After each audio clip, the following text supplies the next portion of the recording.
So, Brittany, what's your coming out story? Well, first of all, hello.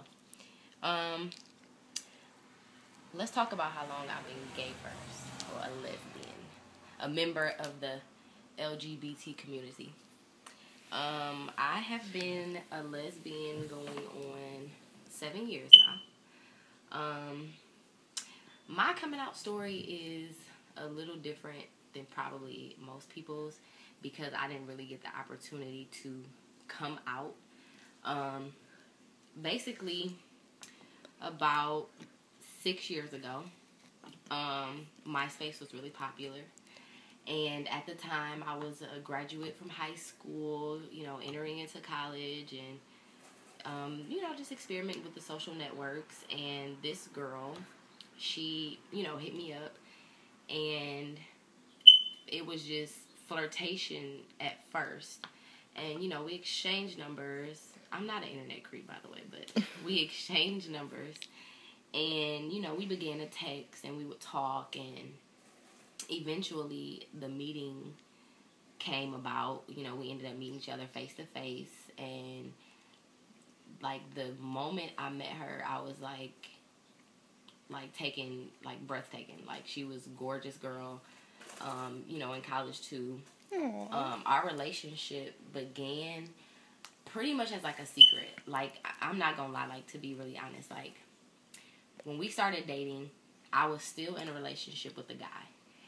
And in my heart, I knew I wanted to be with her, but I didn't know how it would, how my family would take it. So, a couple months, went by, and she was one of those girls. She was out. She was out of the closet. She was gay and proud, gay pride, all that stuff. And I was still, kind of hiding the situation. And I was back and forth with everything. And, I would spend these multiple days with her, and I would go and pretend to be in this, straight heterosexual relationship.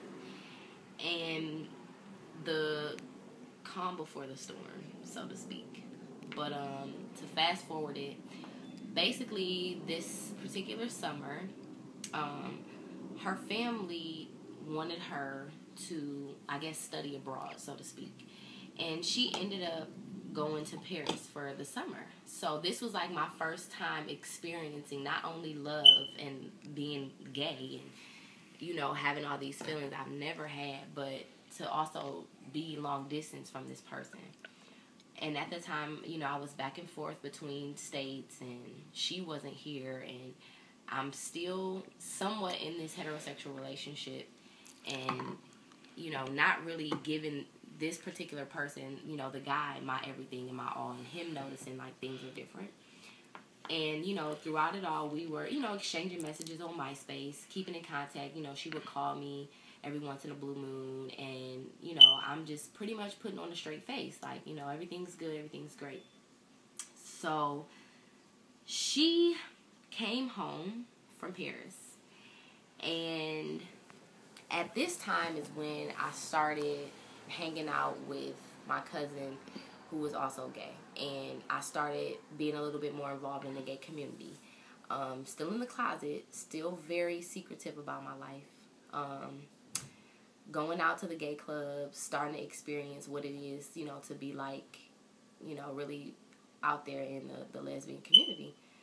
So she comes home, and, at this time, I was, I don't want to say unfaithful, but I had met someone, at just hanging out, and began communicating with this girl, and still trying to keep a relationship with her, and basically it ended up turning into a shitstorm, so to speak.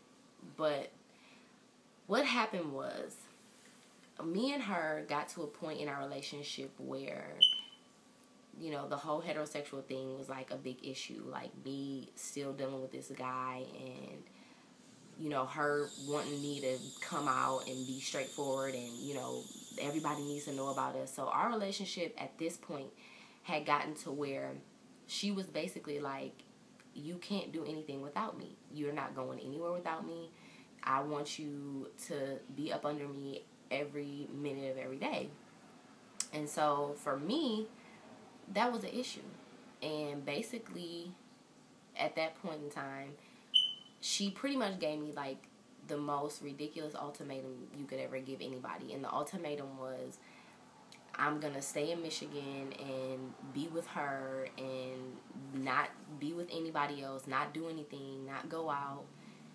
Or she's going to move to California and, you know, be back with her family. So back then, you know, I'm very young. I'm very childish, probably, so, you know, so to speak. I told her, you know, I'm like, well, we just need to break up. So, you know, she was pretty much, you know, she was really upset about the situation. She, you know, cried like, no, I don't want us to break up. Why would you give me this ultimatum? So, very long story short, I wake up one morning and let me pause right here. My ex-girlfriend, my very first girlfriend, and if you see this, hi. She was what you would like to call a computer geek. She was one of those people who sat on the computer all day. She was downloading movies before movies came out. So she was very, very computer savvy. And I made the foolish mistake of, when I went to her house, I would log into my MySpace from her computer. So naturally, what? Your password is saved to the account, right? So this one particular morning, I wake up, and I promise you, I probably had about 30 or 40 missed calls. So I'm thinking to myself, something is wrong. So my cousin is calling me like, have you been on your MySpace? Have you checked your MySpace? And I'm like, no, like, what is going on? So I go and try to log into my MySpace, and I can't get in. She hacked my account, changed my whole entire profile. She, you know, back then the whole blogging thing was big. She took all of our emails to each other, all of our messages to each other, and she put them in blogs. And every 20 or 30 minutes, she was updating the status. She was messaging friends from high school, my ex-boyfriend that I was still in that relationship with when she and I began to talk, messaging him, messaging family members. I made the foolish mistake of taking some nude pictures, and she put those nude pictures up. And it would be easy to say it wasn't me, but I have tattoos, and when people know you, they know where your tattoos are. So, needless to say, that was a big issue. So, I got the phone calls, and at this point, I'm afraid to answer the phone. You know, like, everybody's calling me. And I remember my cousin texting me, and he, you know, texts me like, I come in peace. I just want to talk to you.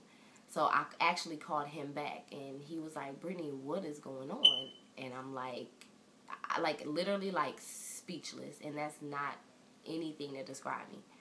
And he's like, what is going on? Who did this to you? What do you need? You need to tell us something. What's going on? And I literally have no words. The only thing that I'm having at this moment is anger and frustration and embarrassment, because I felt like that's not something that you can't take that away from somebody. Like, that's basically like taking somebody's right to be who they are away. For me, it was, at least. And I mean, not to even to say, like, it goes without saying, like, you basically, like, all our private moments, I just really felt like it was a low blow. And it was a really, really, like, a shitty thing to do, if you ask me, because I would never do that to somebody, no matter how much I hurt that person or how much that person may have hurt me. I just thought that was the wrong way to go about things. And I mean, like I said, needless to say, I mean, like, the whole situation ended up coming to, like, a physical altercation.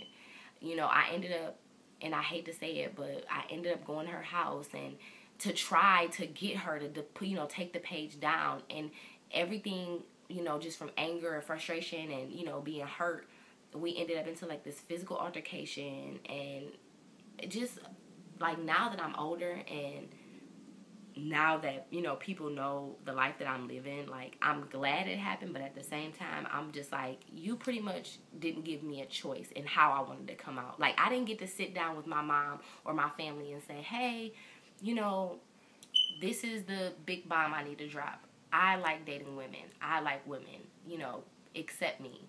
They had to see it in a sleazy and slutty way.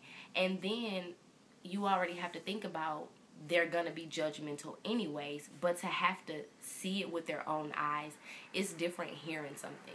But when you actually get to see it, you know, pictures and messages and what we're saying to each other, you know, it really, really hurt a lot of people, and it really hurt a lot of my friendships with people. Like, I can honestly say, like, you know, a lot of my high school friends, they aren't friends with me now, and I don't really know if it was so much as, like, what happened with that issue, or if it was, like, me being, you know, a lesbian. I'm not quite sure. I haven't spoke to anybody to ask, but, you know, I just feel like she took away that right for me to come out appropriately and how I wanted to come out, and make it, you know, not such a gut punch. You know what I'm saying?